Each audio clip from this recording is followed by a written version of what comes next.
Pessoal, muito boa tarde a todos. Queria primeiro agradecer ao Sebrae pelo convite, também a Prefeitura de Regis também é parceira nesse processo.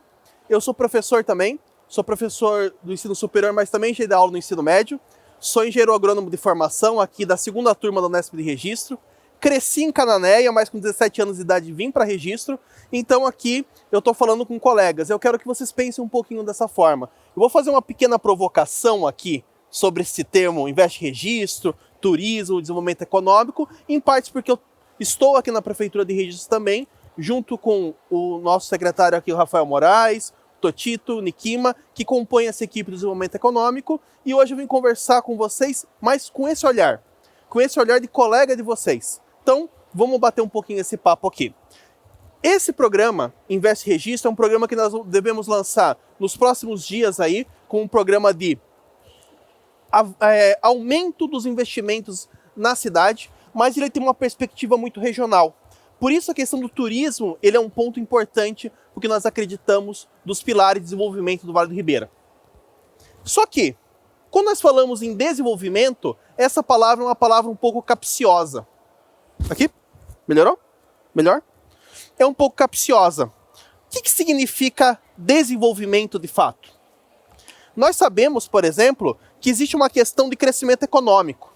Crescimento econômico a gente pode entender como algo que aumenta o nosso capital, aumenta nossos bens, nossos recursos para comprar algo. Só que o desenvolvimento não se limita a isso.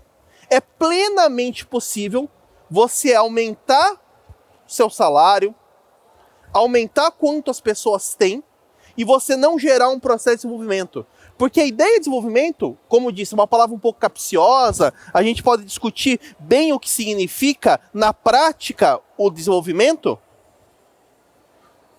que ela tem a ver com educação, como nós bem sabemos, acesso à saúde, a questões de direitos humanos, ao nosso bem-estar geral. Quando a gente fala em termos de país, isso aqui é o crescimento econômico do país, o produto interno bruto, desde 1820 até 2020. O que a gente pode perceber por esse gráfico aqui? Tem um ano mágico ali de 1930. 1930, ele é um ano importante, porque por mais discussões e contradições que nós tenhamos, nesse momento, a gente começou um projeto robusto de país em termos econômicos.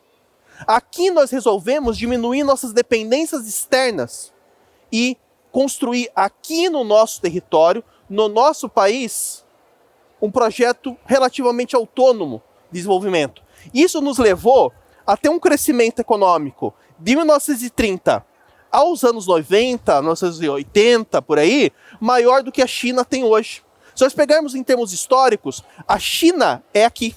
Nós crescemos muito mais em acúmulo de capital, é bem verdade. Em termos de desenvolvimento, há contradições, eu não vou usar esse espaço para discutir isso, mas há contradições importantes com isso. Mas sim, nós damos parte disso para melhorar nossos índices em questão de saneamento básico. Nós avançamos muito em saneamento básico nesses tempos. Em diversificação da nossa matriz econômica. Só que o que acontece? Por que eu falei que nós temos que tomar cuidado com esse processo de crescimento econômico pensando em desenvolvimento? Algumas ações ao longo da história humana nos mostraram que o crescimento econômico por si só e ações visando o crescimento econômico levaram a problemas futuros. Carlinhos aqui citou a questão do Valor Grande, que muda completamente a dinâmica da região. E de toda, por exemplo, problema que nós temos, nasce uma oportunidade, é bem verdade. Mas em termos de problema, eu vou citar para vocês o Mar do Aral, lá no Uzbequistão. Década de 70 era um lugar piscoso, muito usado pela questão de uma indústria ligada à pesca, de beneficiamento. Só que uma intervenção em engenharia feita levou a esse local, a esse cenário que temos em 2018. A isso aqui. Não é uma imagem fake, é realista. Ela é verdadeira. O que significa? Numa tentativa de desenvolvimento econômico, sem pensar nas consequências dos seus atos, levou a toda uma descaracterização do local, toda uma problemática local. E sempre nós temos que tomar esse cuidado, então, que é inclusive a lente ambiental que a gente pode colocar. Recomendo para vocês a leitura desse livro aqui, Colapso, do Jeremy Diamond. Essa frase dele eu acho fantástica, essa provocação. Como as sociedades escolhem o fracasso ou o sucesso.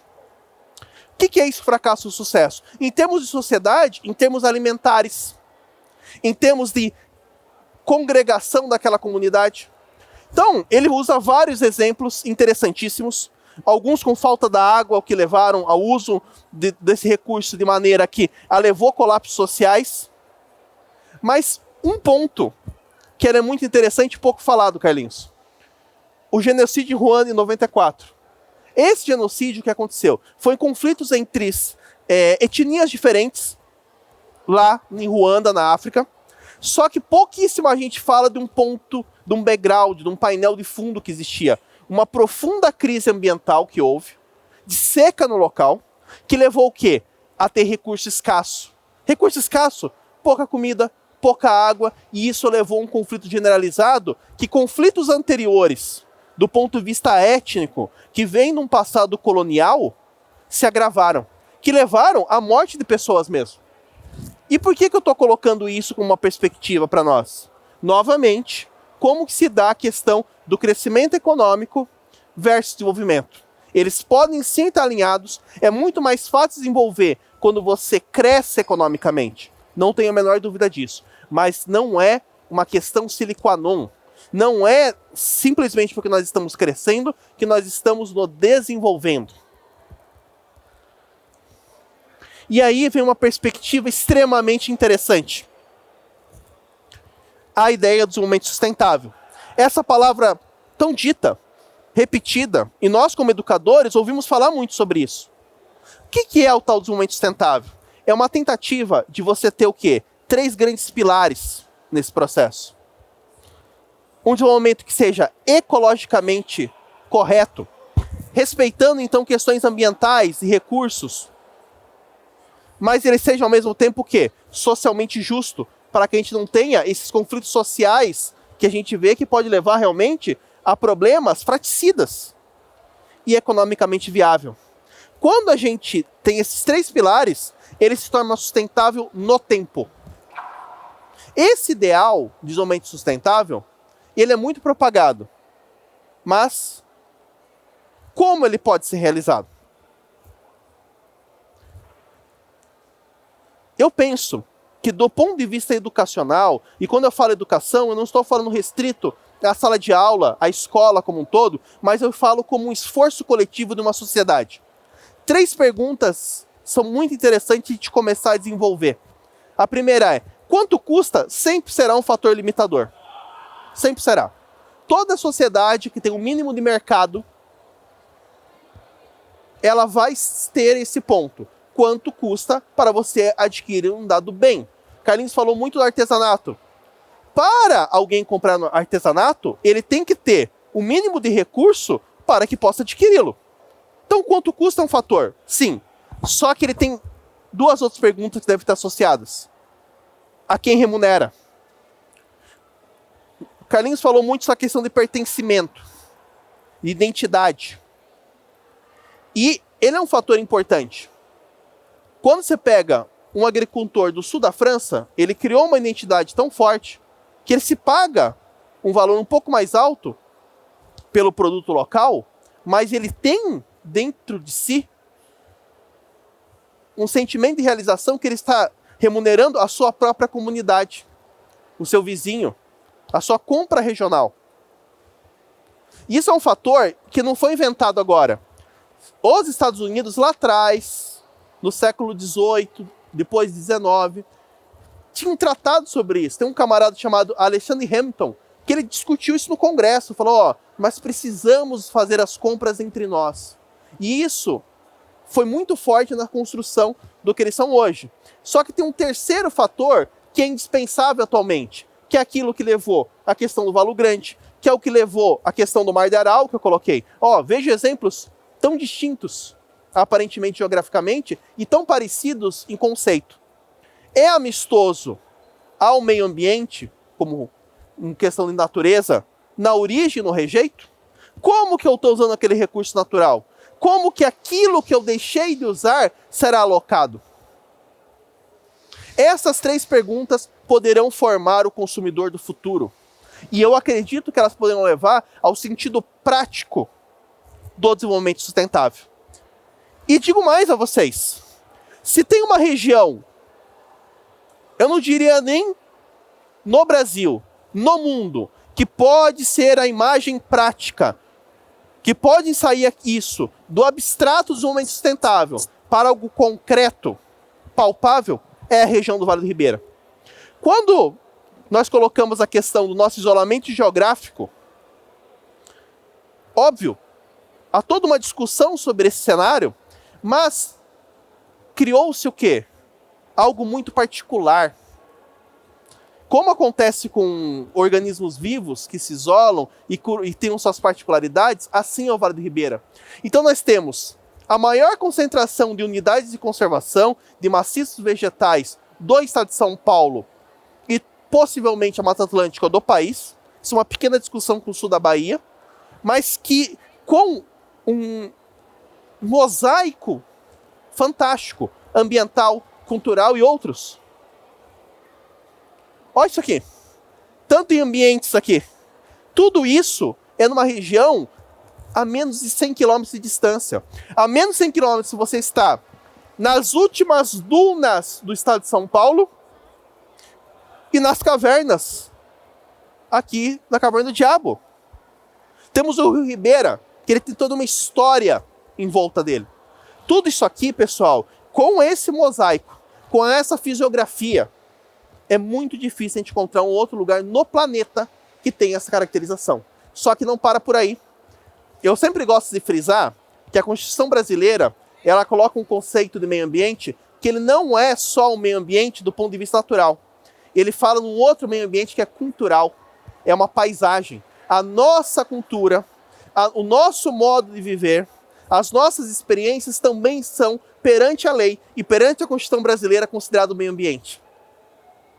E com isso, o que se coloca? Nós temos então um grande mosaico de paisagem que pode ser muito bem explorado e colocado isso dentro do ponto de vista econômico também. Por que não?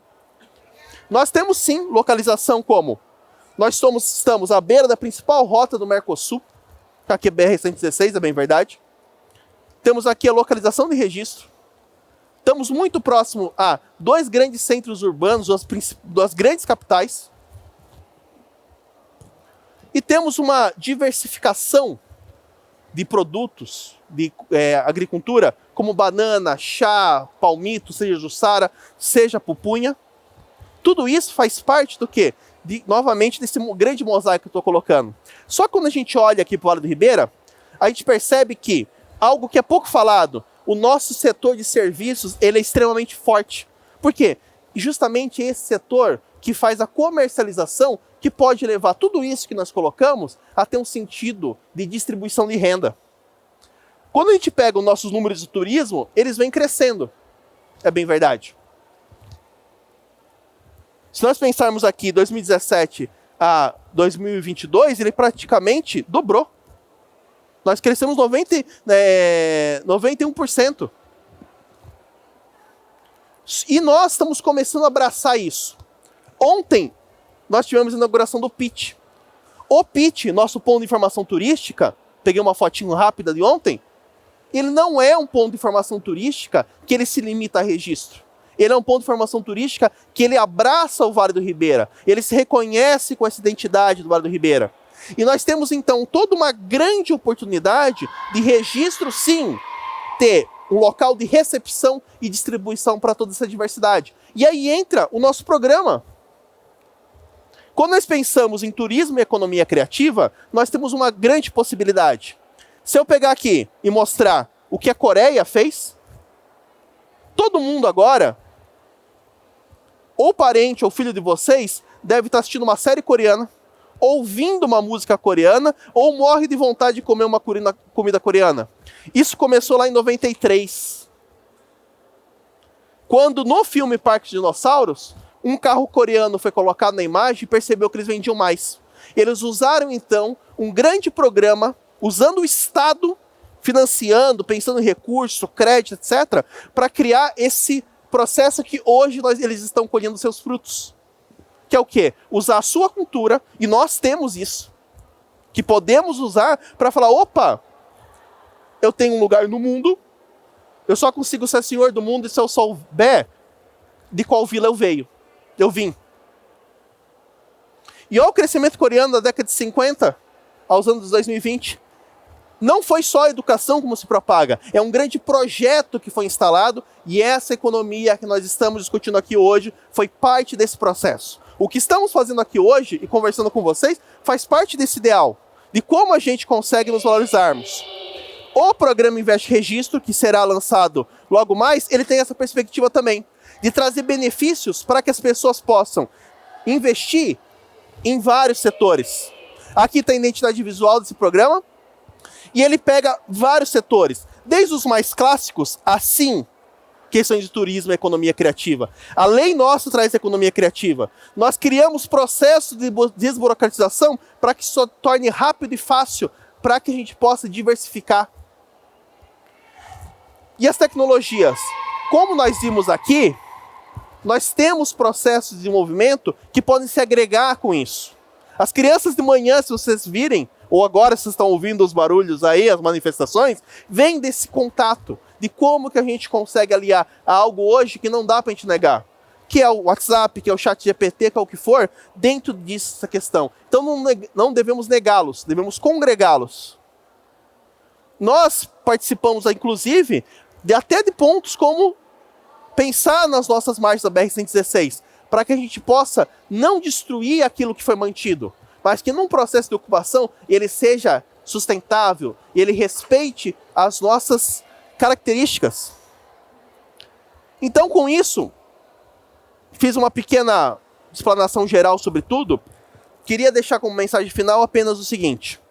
Nós temos aqui, se tem um programa de investimentos, mas a grande questão é, nós poderemos ainda mais colocar o Vale do Ribeira e mudar questões sociais e econômicas, sim, de aumento de renda per capita, etc. E tudo isso pode fazer parte da nossa manifestação. E isso se dá por um projeto. E hoje nós temos a ideia de um projeto que vem colocando para isso. Tá bom? Muito obrigado pela atenção. Estão aqui meus contatos, tanto pessoal quanto da prefeitura. E fico à disposição para a gente conversar. Obrigado, gente.